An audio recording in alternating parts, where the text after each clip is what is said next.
Let's talk about Jeremiah now that we're halfway through season 3. The show has established so much about his character, especially in episodes 5 and 6. I know some of his scenes have been hard to watch, and I know it can feel like maybe the show's making him look bad with changes that they're making to the story, but Jeremiah's character is actually pretty consistent with what was written in the books. And I think in the show, he's actually much more fleshed out and three-dimensional of a character, for the better. And that doesn't make Jeremiah the bad guy, because as I've said before, Jenny Han didn't write any villains in this story. She's very empathetic in the way she's crafted these characters, including Jeremiah. We're just looking at a character who's multifaceted. So today, let's look at how Jeremiah in the show is consistent with the books, how the changes in the show are actually better serving his character, and how his character is being used to address one of the major themes in the story. By the way, this is season 3 of The Summer I Turned Pretty from the perspective of a former English teacher. So if Jeremiah is coming across to you as immature and self-centered, it's because these are some of his intended traits, and it's consistent with how he's depicted in the book.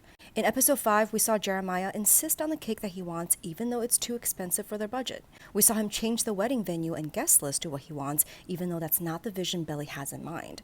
And we saw him get the song that he wants for their first dance even though Belly hates it. To be clear, these are not inherently bad things. This is Jeremiah's wedding too, and his preferences are valid. And Belly agreed to these concessions out of love for him. But what's important here is the pattern of their dynamic. The show is telling us that Jeremiah is consistently more focused on meeting his own needs and wants, while Belly tries to give him that by repeatedly putting her own wishes aside. And on top of that, we saw in episode 5 a disconnect between Jeremiah and Belly, where he doesn't seem to notice the reality of her true feelings, and doesn't seem to recognize the extent of her frustrations, disappointments, or sacrifices. All of this is consistent with Jeremiah's depiction in the book. We see this exact dynamic in the chapter where they discuss their wedding plans over dinner. In the book, Jeremiah is actually more than just self-centered. He's petty, passive-aggressive, and borderline mean to Belly. The show hasn't followed that particular depiction of Jeremiah, and that's a good thing. This brings us to how I think the changes on the show actually better serve Jeremiah's character and the whole story. The show has been very clear in establishing that, despite his flaws, Jeremiah does love Belly, and that their relationship is genuine and serious. This gives the story more emotional complexity, because if we know that these two characters genuinely love each other, then we can better appreciate the nuance of Belly's situation, and the anguish of her having to choose between the guy she loves versus the guy she's always loved. Her dilemma becomes about what she should do when there's potential happiness with whomever she chooses. Another change on the show that I find significant and meaningful has to do with the whole situation surrounding Lacey. In the book, what happened with Lacey was framed as a meaningless and careless mistake. On the show, there's a deeper reason that they're hinting at that explains what might have driven Jeremiah to do that, and we'll probably see that get expanded on later this season.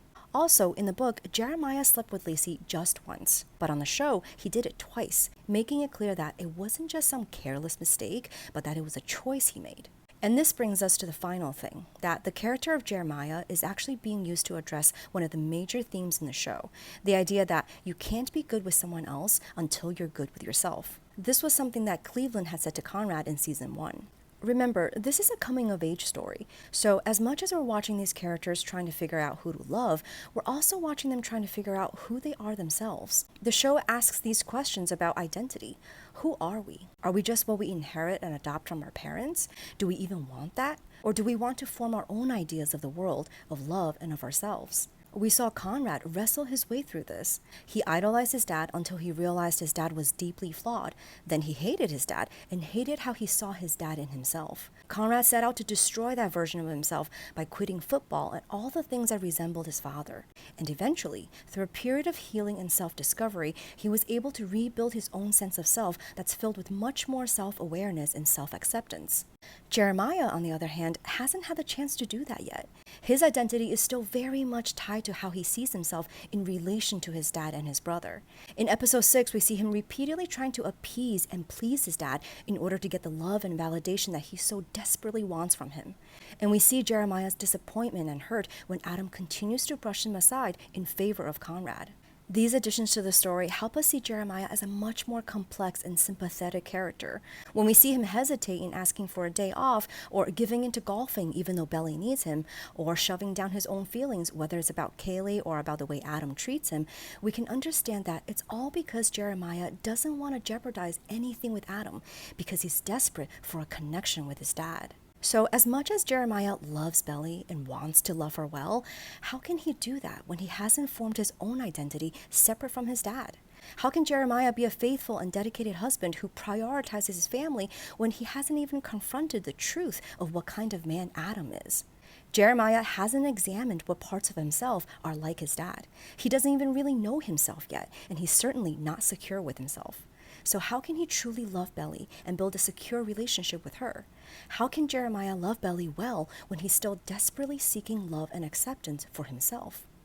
You can't be good with someone else until you're good with yourself. This is one of the resounding messages of the entire series.